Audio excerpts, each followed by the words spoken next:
Walter Mignolo's epistemological framework draws significant inspiration from Michel Foucault's work, particularly in their shared emphasis on the relationship between knowledge and power.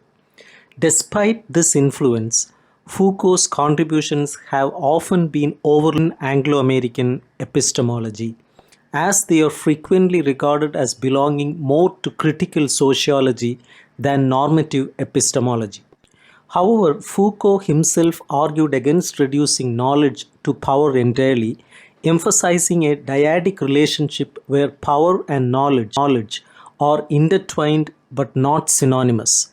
Foucault's analysis extended beyond the traditional spheres of application and discovery to include justification and explanation of truth regimes.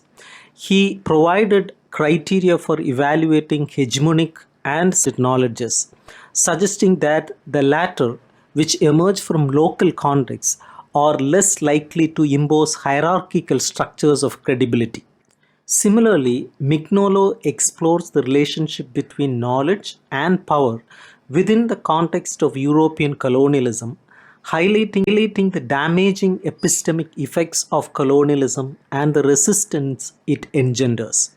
His work offers new conceptual formulations to understand colonial knowledge practices and anti-colonial epistemic resistance. Mignolo diverges from Foucault in addressing Foucault's colonial unconscious, particularly his tendency to divorce the development of modern epistemes from their colonial context.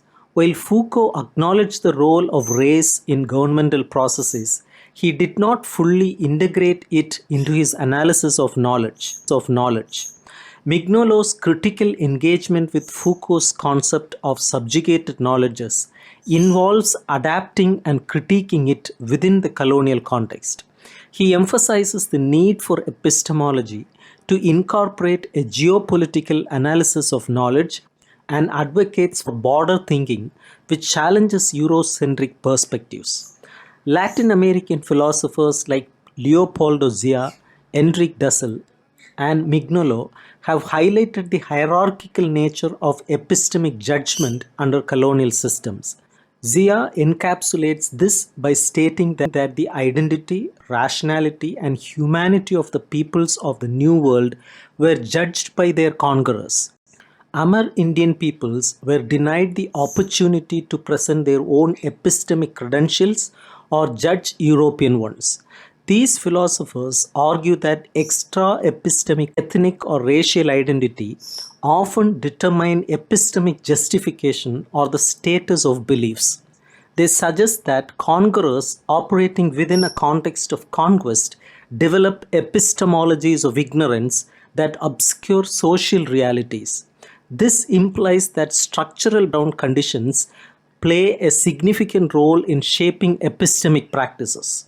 Identity-based assessments have historically influenced epistemic practice as evidenced by the writings of philosophers like Plato, Aristotle, Bacon, Locke, and others who associated epistemic credibility with factors such as gender, age, ethnicity, and race. Mignolo's critique of Western epistemology focuses on its role in creating and maintaining a hierarchy of knowledge and knowers, particularly suited for colonialism.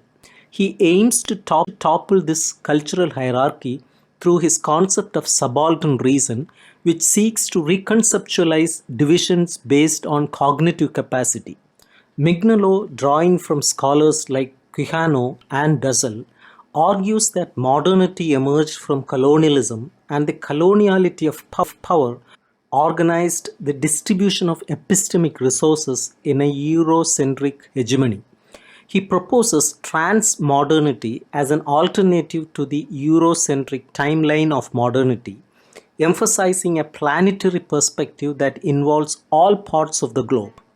In Mignolo's framework, hegemony draws from Gramscian notions, portraying it as the construction of mass consent through persuasion, primarily through claims to truth. This manifests in assertions of Western epistemic supremacy, justifying imperial actions on the assumption of Europe's intellectual superiority.